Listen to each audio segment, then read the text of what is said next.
بسم اللہ الرحمن الرحیم۔ فرمایا کہ یہاں تو سب بڑے میاں کی دعاؤں کی برکت ہے۔ مراد حضرت حاجی صاحب رحمۃ اللہ علیہ۔ فرمایا کہ یہاں تو سب بڑے میاں کی دعاؤں کی برکت ہے، ورنہ اپنے پاس علم ہے نہ عمل، ہمیشہ یوں ہی گزر گئی۔ اب جی چاہتا ہے کہ حق تعالیٰ اپنے فضل و کرم سے جو زندگی باقی ہے اس میں اپنی یاد کی توفیق عطا فرما کر اپنے کام میں لگائے رکھیں۔ میں اپنے دوستوں کے رنج کی وجہ سے ظاہر نہیں کرتا، ورنہ مجھ کو اپنے وقت کا پوری طرح استحضار ہے۔ اگر میں اپنے دوستوں کے رنج کی وجہ سے ظاہر نہیں کرتا، ورنہ مجھ کو اپنی وقات کا پوری طرح استحضار ہے۔ اگر کسی کو میرے ساتھ ہمدردی اور محبت ہے تو وہ میرے لیے ایمان کی سلامتی اور اعمال کی توفیق کی دعا کرے۔ اور باتیں تو بڑے لوگوں کی ہیں، اگر ایمان کے ساتھ خاتمہ ہو جائے اور جنتیوں کی جوتیوں میں جگہ مل جائے، یہی سب کچھ ہے اور بڑی دولت ہے۔ باقی تقویٰ طہارت پہ کیا کوئی ناز کر سکتا ہے، اور دعوے کا کسی کا منہ ہے۔ فرمایا کہ ان کی ذات تو ایسی رحیم و کریم ہے کہ بندے کی ذرا سی توجہ اور طلب پر رحمت شروع فرما دیتے ہیں، مگر طلب اور توجہ شرط ہے۔ اگر یہ نہیں تو فرماتے ہیں انلزمکموہا وانتم لہا کارہون، کیا ہم اس ہدایت کو زبردستی تم پر مسلط کر دیں جبکہ تم اسے ناپسند کرتے ہو؟ وہ اتنا دیکھتے ہیں کہ بندے کو طلب و توجہ بھی ہے، پھر سب کچھ خود ہی کر دیتے ہیں۔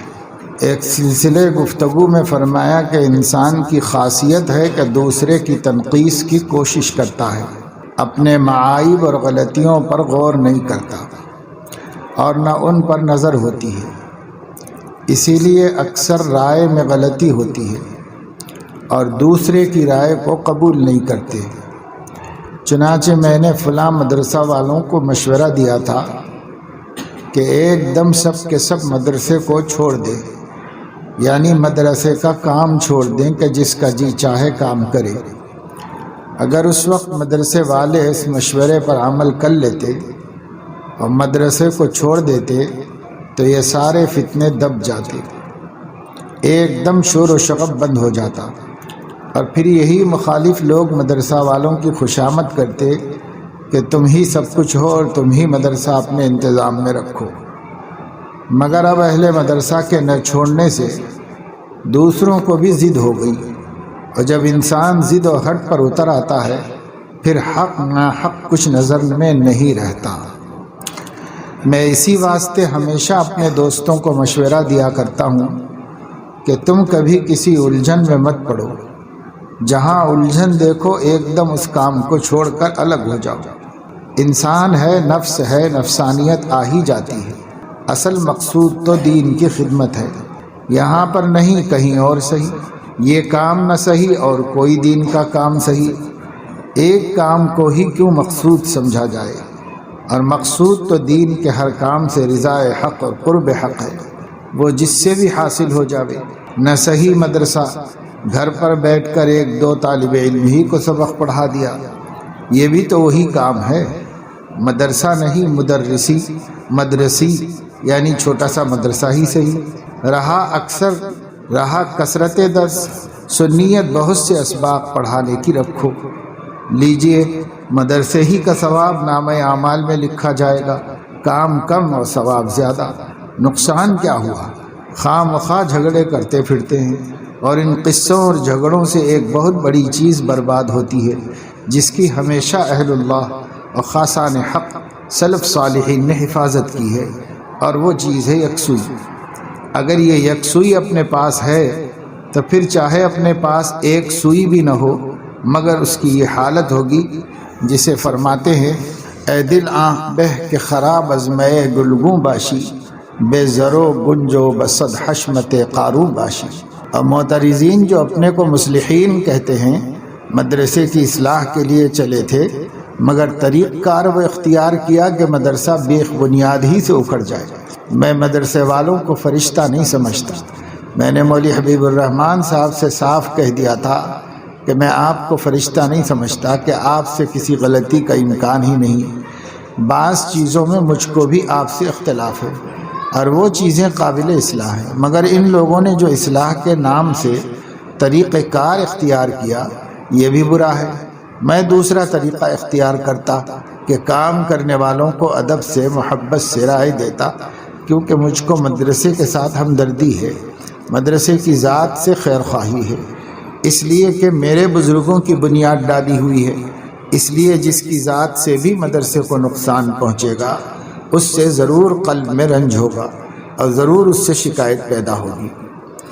یہاں اپنے قصبے میں ایک زمانے میں ایک اور مدرسے کی تجویز ہوئی اس موجود مدرسے کے مقابلے میں، یعنی جو خانقاہ میں چلتا تھا اس کے مقابلے میں، اور اس کی کارروائی مجھ سے مخفی کی گئی اس لیے کہ شاید میں رکاوٹ نہ بنوں، اور تجویز یہ ہوئی کہ مولانا فتح محمد صاحب کو جو میرے استاد تھے مدرس تجویز کیا تاکہ میں ان کی وجہ سے مزاحمت نہ کر سکوں، حالانکہ مقصود تو کام ہے، انتصاب مقصود نہیں، اس لیے اگر وہ لوگ کہتے تو میں بھی ان کی تجویز میں شریک ہوتا اور موجودہ مدرسے کو ختم کر دیا جاتا، مگر انہوں نے مجھ سے مخفی رکھا اور ایک مکان میں اس کا جلسہ قرار پایا۔ مجھ کو معلوم ہوا، میں بدون بلائے ہی وہاں پہنچ گیا۔ تقریر ہو رہی تھی، ایک دم سب خاموش ہو گئے۔ میں نے جا کر کہا کہ میں آپ کے جلسے میں مخل ہونے نہیں آیا ہوں، ایک مختصر سی بات کہہ کر ابھی واپس جاتا ہوں، اور وہ بات یہ ہے کہ مجھ کو معلوم ہوا ہے کہ آپ کوئی مدرسہ کرنا چاہتے ہیں، اور یہ بھی معلوم ہوا کہ مجھ سے مخفی رکھا جائے، لہذا میں آپ کو مطمئن کیے دیتا ہوں کہ اتنی کلفت اور پریشانی برداشت نہ کریں، میں کل صبح ہی سے اپنے سابق مدرسے کو بند کر دوں گا، آپ مجھ سے مدرسے کا حساب کتاب سمجھ لیں اور جو چیزیں اس کی ملک ہیں اس پر قبضہ کر لیں، صرف خانقاہ کا کتب خانہ جس کا متولی واقفین نے مجھ کو بنایا ہے فی الحال وہ آپ کو نہ ملے گا، باقی سب چیزیں آپ لے سکتے ہیں، اور 2 برس کے بعد جب دیکھوں گا کہ آپ اچھا کام کر رہے ہیں باذن واقفین کتب خانہ بھی سپرد کر دوں گا۔ اتنا کہہ کر میں چل دیا، بس جلسہ وغیرہ سب درہم برہم پھر کہیں جلسہ ہوا نہ مشورہ، سب ٹھنڈے ہو کر بیٹھ گئے۔ کام کرنا آسان تھوڑا ہی ہے، مقصود تو ان لوگوں کا کچھ اور ہی ہوتا ہے کہ جھگڑا ہوگا، فتنہ فساد ہوگا، تصادم میں مزہ آئے گا۔ اللہ کا شکر ہے، اپنے بزرگوں کی دعا کی برکت ہے، خصوصاً حضرت حاجی صاحب رحمۃ اللہ علیہ کی عنایتوں سے اللہ تعالیٰ نے ان قصوں سے مجھے پاک صاف ہی کر دیا، کنج و کاوش کی اور الجھن میں پڑنے کی ضرورت ہی نہیں ہے۔ نظر ہمیشہ مقصود پر ہونا چاہیے، بس جب مدرسہ مقصود نہیں بلکہ مقصود رضا حق اور قرب حق ہے سو وہ دین کے دوسرے کاموں سے بھی حاصل ہو سکتی ہے، پھر کیوں خواہ قلب کو مشوش کیا جائے اور فتنہ فساد کو مول لیا جائے، کسی اور کام میں لگ جاؤ۔ یہ ایک بڑے مدرسے کے درمیان اختلافات ہونے کے وقت کی بات ہے جو حضرت نے فرمائی۔ اس وقت حضرت بھی سرپرست تھے لیکن حضرت نے اپنے کو علیحدہ کر لیا۔ فرمایا کہ معصیت کمبخت نہایت ہی بری اور مہلک چیز ہے، گناہ، اس سے اجتناب کی سخت ضرورت ہے۔ وہ وقت اور وہ گھڑی بندے کے واسطے نہایت ہی مبغوض اور منحوس ہے جس میں یہ اپنے خدا کا نافرمان ہوتا ہے۔ اگر حس ہو تو فوراً معصیت کرنے کے بعد قلب پر ظلمت محسوس ہوتی ہے، اور بعض نافرمانی کا یہ بھی اثر ہوتا ہے کہ آئندہ کے لیے عمل کی توفیق سلب کر لی جاتی ہے۔ بڑے خوف کی بات ہے۔ اور معصیت میں ایک اور خاصیت بھی ہے کہ اس کے محکوم اس کی نافرمانی کرنے لگتے ہیں۔ ایک بزرگ گھوڑے پر سوار ہوئے، وہ شوخی کرنے لگا، فرمایا آج ہم سے کوئی گناہ ہوا ہے جس کی وجہ سے یہ ہماری نافرمانی کرتا ہے۔ فرمایا کہ آج کل استادوں کا ادب اور احترام بالکل ہی جاتا رہا، تو ویسی ہی علم میں خیر و برکت رہ گئی۔ عادت اللہ یہ ہے کہ استاد خوش اور راضی نہ ہو تو علم نہیں آ سکتا۔ فلاں مولانا میرے ابتدائی کتابوں کے استاد تھے، ایک دفعہ مجھ کو زیادہ مارا، اس پر خاندان اور قصبے میں بہت کچھ قصہ ہوا، مگر انقیاد کا یہ اثر ہوا کہ بعد فراغ درسیات ایک روز مولانا نے مجھ سے بئی عنوان معافی چاہی کہ ہم تم ایک مدت تک ساتھ رہے ہیں، ایسی حالت میں کچھ حقوق میں کوتاہی بھی ہو جاتی ہے، مجھ سے بھی ہو گئی ہوگی، تم معاف کر دو۔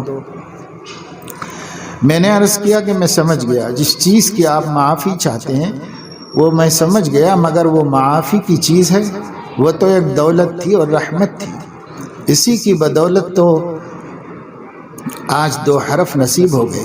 فرمایا کہ اس سے تسلی نہیں ہوتی۔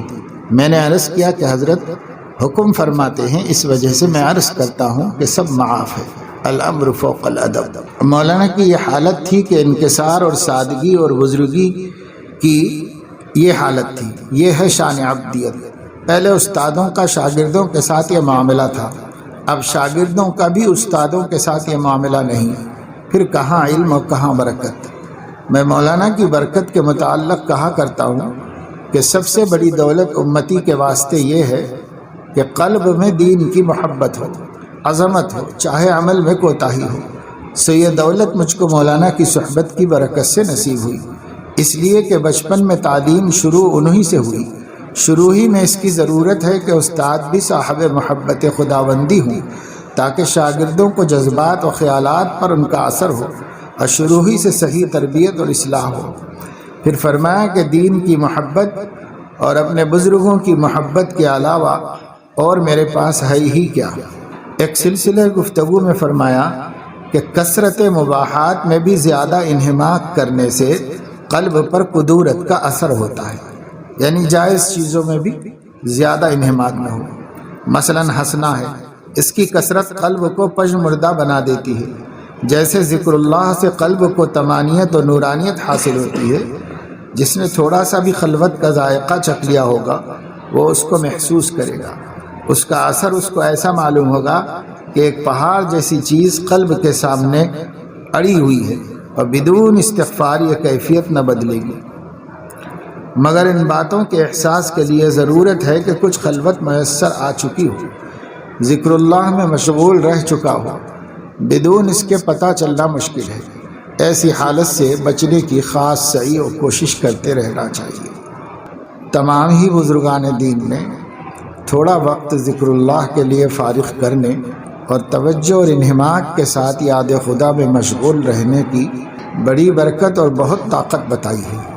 اسی وجہ سے کچھ آخری جماعتوں کے طلباء کو پابند کیا گیا ہے، لیکن وہ اسے مصیبت سمجھتے ہیں، اسے اپنے لیے نعمت نہیں سمجھتے کہ یہ بڑی نعمت ہے، اس کی برکت سے عادت پڑ جائے گی، عمر بھر یہ سلسلہ جاری رہے گا اور عمر بھر ہر جگہ اللہ کی خاص مدد اور اللہ کی خاص طاقت سامنے رہے گی۔ احفظ اللہ تجدہ تجاہک، اللہ کو یاد رکھو اور اللہ کا حق ادا کرو، تم جہاں چاہو گے وہاں اللہ کو پاؤ گے، اللہ تمہیں ملے گا اور مدد کرے گا۔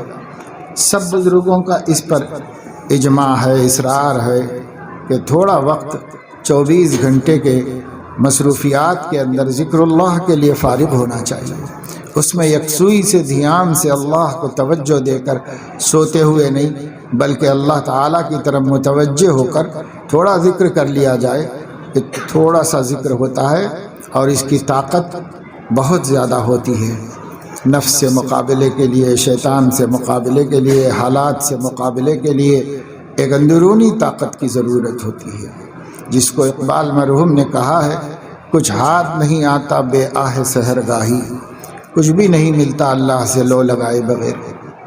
جی لگا کر اپنے دل کے شوق سے شرکت کر کے اس کی عادت ڈال لینا چاہیے، بعد میں نہیں پڑے گی یہ عادت، اور ڈال لینا چاہیے اور عمر بھر باقی رکھنا چاہیے۔ بڑے بڑے علماء نے اپنی مصروفیات کا عذر کیا مشائخ کے سامنے، لیکن انہوں نے قبول نہیں کیا اس کو اور کہا یہ راستہ ہے، کچھ نہ کچھ کرنا پڑے گا۔ ہم نہیں کہہ رہے ہیں کہ آپ بڑی لمبی لمبی تسبیحات پڑھیے، ہم کہہ رہے ہیں تھوڑا وقت دیجیے، بس تھوڑا وقت کیوں نہیں دے سکتے۔ حضرت گنگوئی نے اپنی علمی مصروفیات کا حضرت حاجی صاحب کے سامنے عذر پیش کیا کہ مجھے وظائف و معمولات تو مت دیجیے، مجھے جو ہے بس اپنی دعا اور توجہ دیجیے۔ حضرت نے فرمایا آپ کو اس کی ضرورت بھی نہیں ہے، آپ جس مصروفیت میں ہیں وہ بھی بہت بڑے معمولات ہیں، وہ بھی بہت بڑے کام کی چیز ہے۔ پھر حضرت نے ان کو تھوڑا ذکر کرنے کے لیے کہا۔ جب ان کی نگرانی میں، ان کی صحبت میں تھوڑا ذکر کیا تو ذکر کا ایسی لذت اور ایسی کیفیت محسوس کی کہ پھر کبھی جو ہے بھول نہیں سکتے، پھر خود ہی اس میں اضافہ کر دیا اور خود ہی اپنے معمولات بڑھا لیے۔ حضرت نے زیادہ مجبور نہیں کیا، لیکن رستے پہ لگے، پھر سمجھ میں آیا کہ بڑی کام کی چیز، یہ سمجھ میں آیا۔ حضرت مولانا منظور نعمانی اور حضرت مولانا ابو الحسن علی ندوی رحمہم اللہ، حضرت شاہ عبد القادر صاحب رائے پوری رحمۃ اللہ علیہ کے خدمت میں گئے اور ان سے بیعت ہوئے۔ حضرت مولانا دونوں نے عرض کیا کہ حضرت ہم لوگ پڑھنے پڑھانے میں مشغول رہتے ہیں، اور ان کا پڑھنا پڑھانا ہم جیسے مولویوں کا پڑھنا پڑھانا نہیں تھا، دن رات یہی کام تھا ان لوگوں کو، تحقیق اور تصنیف و تالیف، اور اس کے لیے تحقیقات، اور اس کے لیے دن بھر مطالعہ، راتوں مطالعہ، ایسے مشغول لوگ تھے۔ تو انہوں نے کہا کہ حضرت ہماری علمی مشغولیات ہیں، تعلیم و تعلم میں بہت وقت لگ جاتا ہے۔ تو حضرت نے فرمایا کہ بھائی یہ جو میں ذکر کرنے بٹھاتا ہوں، 12 تسبیح کا ذکر اور اتنے ہزار کا اور اتنے ہزار اور اتنے ہزار، تو یہ میں ان مریدوں کے لیے ہے جو بیچارے ہل جوتنے والے گاؤں سے آتے ہیں، ان کی کوئی صلاحیتیں نہیں ہوتی، ان کے لیے بس یہی ایک راستہ ہے مجاہدے کا، یہی ایک راستے سے ہم ان کے لیے تجویز کرتے ہیں۔ آپ لوگ تو جس کام میں مشغول ہو وہ ہمارے کام سے بھی بڑا کام ہے، اس لیے آپ کو اس میں مصروف نہیں کریں گے، لیکن تھوڑا سا بتا دیا کہ تھوڑا سا کرنا پڑے گا، تھوڑا سا تو کرنا ہی پڑے گا اللہ کے ساتھ رابطہ۔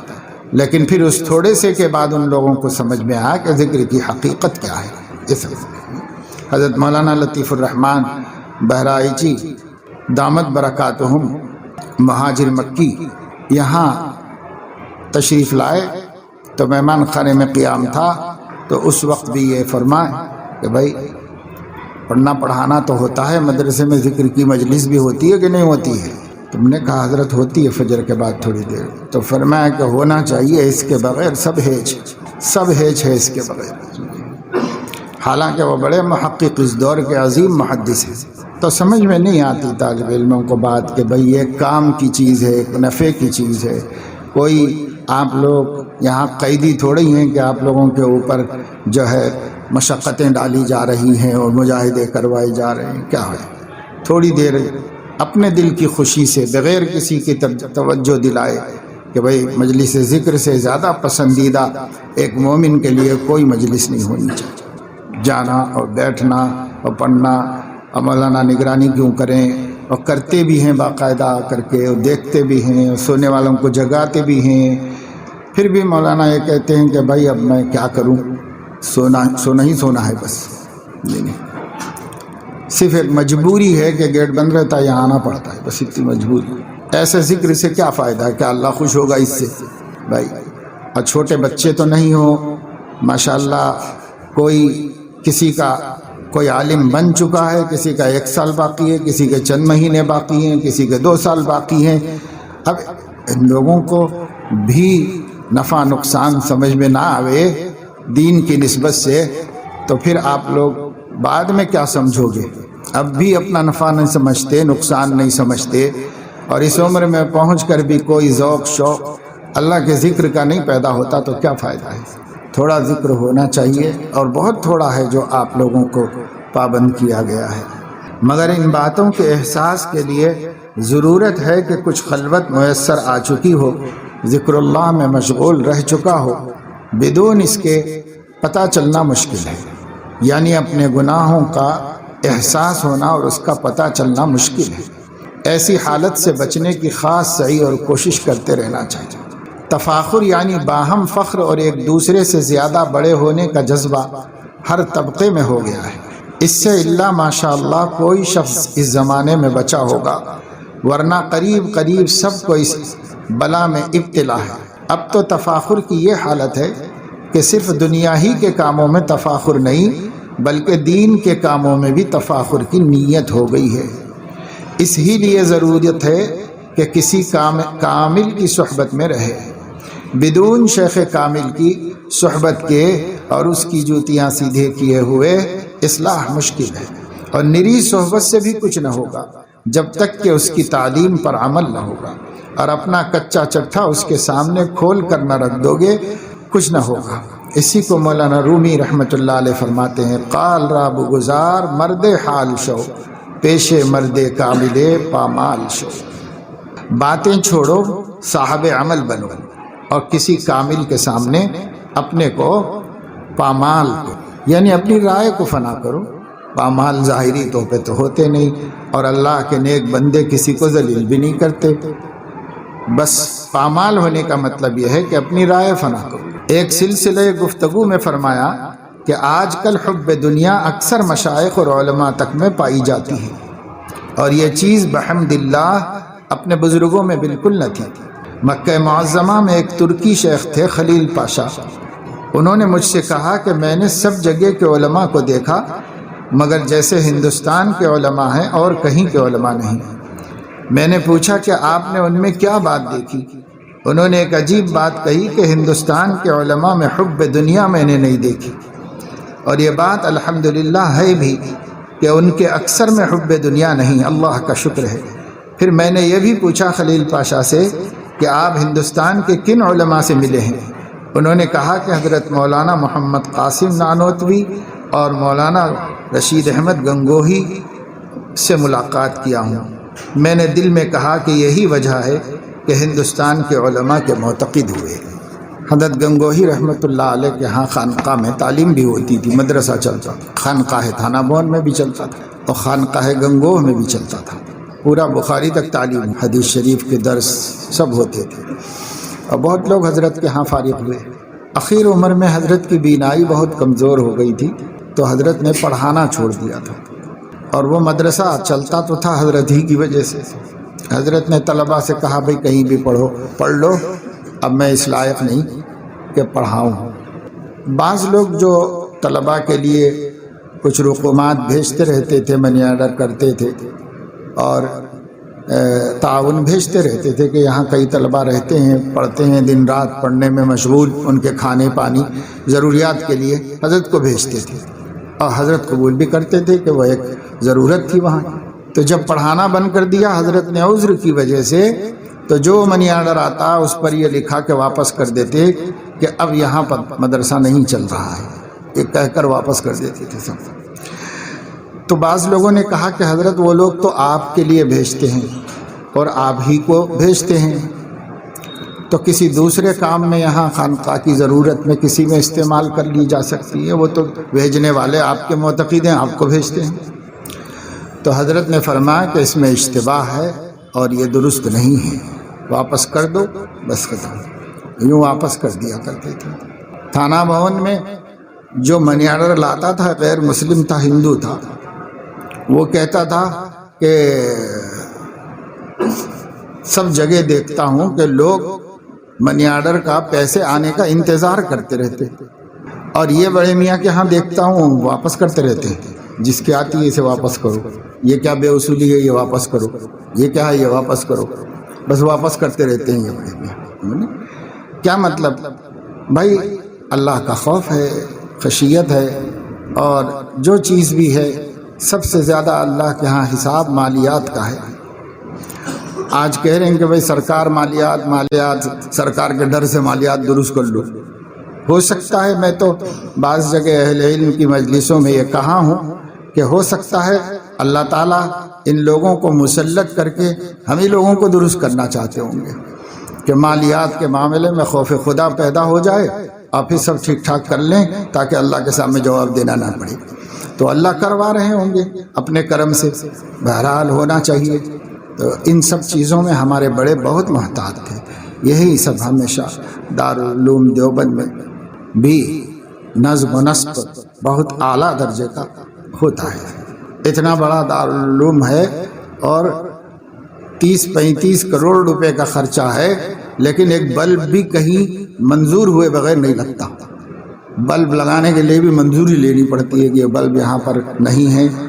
پہلا والا کیا ہوا، حضرت مولانا مرغوب الرحمن صاحب رحمۃ اللہ علیہ تو جو اس سے پہلے معتمین تھے، وہ پہلا والا لا کے بتاؤ جلا ہوا، اس جلے ہوئے کو دیکھنے کے بعد دوسرے کی منظوری دے دی۔